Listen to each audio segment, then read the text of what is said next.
the whole P-pop industry tomorrow and beyond. Siyempre, di mo makikita yung tomorrow, di ba? Well, siyempre, breaking norms, creating new standards for the industry. And I think with the passion, energy, and the strength that we have right now, I can only see in the next few years na P-pop will be recognized all over the world. So, ayun lang po yung masasabi ko. Sa talento at galing na itong mga to, saka passion na pinapakita nila, parang hindi naman, ang only way na pupuntahan ng P-pop is pataas talaga. Yeah, we're gonna go up. Pero ayun, nandito lang naman kami to help them. Okay. Definitely. As SB19 had done before in the past, this year naman we saw Beanie's rise, right? So, what does this say about the current P-pop scene, the industry, and its audiences? And local groups being able to compete with K-pop ones. Yeah. Ay, masabi lang, the industry is thriving talaga. Yeah. Flourishing. Kumbaga, papunta na tayo doon. In a few years more, ano pang malaki yung na-imagine ko for the P-pop community, for the OPM.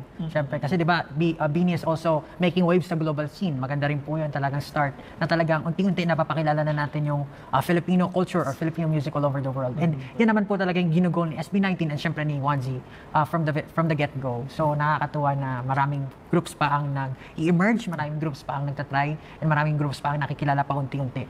And syempre, it's only a matter of time for the Filipino audience to be fully accepting sa lahat ng ginagawa namin. Kasi right now,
P-pop raisins. I see the point.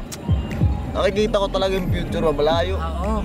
Astronomical P-pop raisins. Raisins.